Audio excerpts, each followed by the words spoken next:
We've basically built our entire modern world around this one really comforting illusion. Since we live in these concrete cities, lock our heavy doors at night, and buy our food in brightly lit, air-conditioned supermarkets, we kind of just assume we're permanently removed from the food chain. We think we're untouchable, right? But biology hasn't forgotten about us. Out in the wild, flesh is simply flesh. Welcome to today's Explainer. We're going to completely tear down that illusion and look at a terrifyingly small group of apex predators that break literally every rule we thought we knew about nature. When they look at a human being, they don't see a threat. They see calories. Man, it's a chilling reality, isn't it? But that's exactly what we're exploring today. We aren't talking about animals that just stumble into a conflict with us by accident. And we're not talking about defensive strikes either. We're talking about predators deep in the Arctic tundra, hidden in the murky rivers of Africa, and stalking the dense jungles of Asia. Animals that possess the intelligence to recognize human patterns, the incredible patience to wait for our absolute maximum vulnerability, and the overwhelming physical power to just consume us. Okay, let's dive into this, because there's a huge distinction here. If you encounter a great white shark or a black bear out in the wild, chances are they actually do not want to eat you. Most attacks are just tragic accidents, mistaken identity or maybe a startled mother fiercely protecting her cubs. But then there is this completely different, deeply sinister biological behavior, calculated hunting. These are predators that actively track, ambush, and consume human beings as a totally normal, regular part of their diet. Section 1. The Ice Assassin. The biological inevitability of the polar bear. So, up at the top of the world, in the frozen, incredibly hostile environment of the Arctic, just existing requires a massive biological cost. Food is scarce, and the polar bear, it doesn't just live in this wasteland, it owns it. Because of the brutal math of survival up in the tundra, human beings are hunted with absolutely zero hesitation. Just look at the biological disparity here. A human is, maybe 70 to 90 kilograms on average? A male polar bear can weigh up to 700 kilograms. They stand an imposing 3 meters tall on their hind legs and can sprint at 40 kilometers per hour right across the ice. The danger is so persistent, so deeply understood, that in places like Churchill, Manitoba, residents actually leave their car doors unlocked on purpose. Think about that. Why? Because anyone walking down the street needs to be able to quickly dive into the nearest vehicle to escape a sudden bear encounter. To a polar bear, a human in a winter coat is honestly no different from a ringed seal. And what's truly terrifying is that polar bears deploy the exact same predatory strategy on us as they do on those seals. It's a hyper-calculated process. First, they approach from downwind to completely suppress any scent they might give off. Second, they use pressure ridges in that flat, white terrain to remain totally visually concealed. And third, they move with absolute silence across ice that normally amplifies every single footstep. It's this relentless, unseen buildup of tension. 30 kilometers. That is how far away they can track you. You literally cannot hide from them. A polar bear's advanced olfactory system is so powerful, it can detect prey buried under a solid meter of snow. And, under favorable wind conditions, it can catch your scent from over 30 kilometers away. So if a polar bear locks onto your scent, the hunt has already begun, long before you even know it's out there. And look, if it actually reaches you, there is no fighting back. Period. The force generated by just a single blow from a polar bear's forepaw is literally enough to completely fracture a human's spine in one strike. There's no bluffing a polar bear. You can't just wave your arms or back away slowly with your hands raised like you might with a brown bear. They are the undisputed heavyweight assassins of the Arctic. Moving on to Section 2.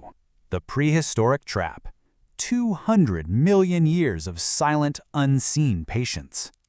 So, we're shifting now from the ice down to the murky coastal waters of the Indo-Pacific, and this environment is ruled by a literal living fossil. We're talking about a creature so flawlessly designed by evolution that it actually survived the mass extinction event that wiped out the dinosaurs. The saltwater crocodile hasn't needed a single evolutionary update in roughly 200 million years. As ambush predators, they have this almost unfathomable, terrifying patience.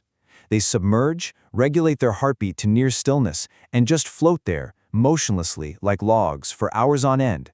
And here's the creepy part. They study human shoreline routines. If someone comes to the water's edge every single day at the exact same time to wash their hands, collect water, or fish, the crocodile takes note.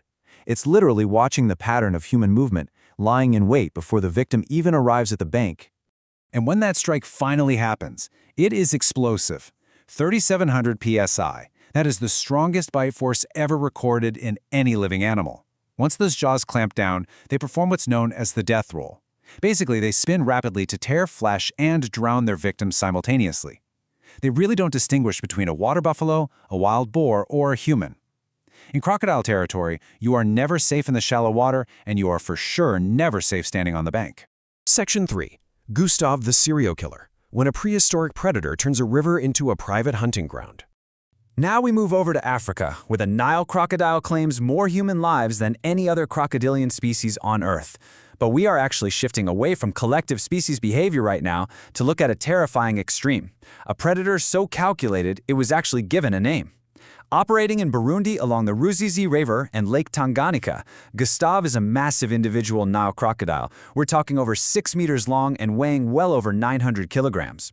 Because of his immense size, he's actually too large and slow to hunt fast-moving fish or typical prey. So his biology basically forces him to hunt large, slow mammals, things like hippos, water buffalo, and, unfortunately, humans. He literally bears the scars of 3 distinct bullet wounds. That's proof that people have tried and failed to kill him. At one point, he even visually assessed this massive baited trap set by a French naturalist, figured it out, and just simply ignored it. But most horrifyingly of all, he is estimated to have killed over 300 people. So the crucial point here is that Gustav didn't just kill opportunistically. Researchers documented patterns showing chilling spatial reasoning. He deliberately returned to specific village areas specifically to hunt people. It's like he turned an entire river system into his own private hunting ground, elevating himself from a mere animal to this legendary, almost mythical menace. Section 4. The Jungle Ghost. The psychological dread of the Bengal tiger. From the water, we transition over to the dense, stifling jungles of Asia. Here is where we meet the undisputed heavyweight champion of big cats, and the animal that actually holds the darkest record of man-eating in human history. A Bengal tiger is essentially 300 kilograms of pure, solitary muscle. Now you might think those bright orange and black stripes would stand out, right? But they aren't just for show. They act as perfect tactical camouflage. They break up the animal's outline in the tall grass in that dappled jungle light, rendering them practically invisible. This camouflage grants them this almost supernatural patience to stalk their targets completely silently for hours. And when they finally strike, they don't clumsily wrestle their prey to the ground. They use massive canines to sever spinal cords from behind with absolute surgical precision. Which brings up a really desperate question, right? In regions like the Sundarbans, which is this massive, dense mangrove forest straddling India and Bangladesh, these big cats have actively stalked humans for centuries.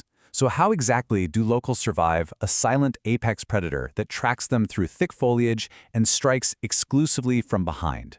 And this brilliantly illustrates just how far humanity has to go to survive in these environments. Fishermen, honey-gatherers, and woodcutters actually wear face masks on the backs of their heads. It's this brilliant but desperate psychological trick designed to make the tiger believe it's being watched. That breaks the ambush criteria the cat relies on. You literally have to trick the jungle ghost into leaving you alone. Section 5. We are still prey. The rules of biology haven't changed in millions of years.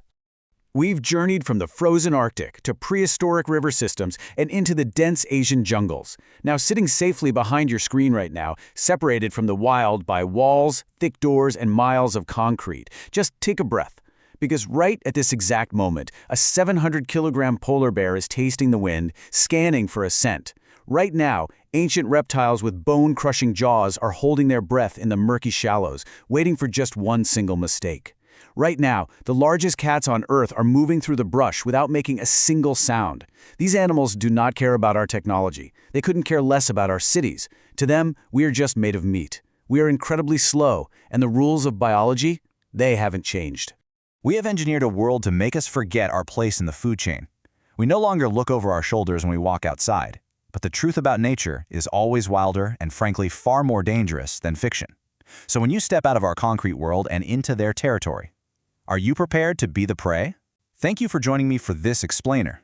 Keep learning, stay curious, and please never forget what's watching from the wild.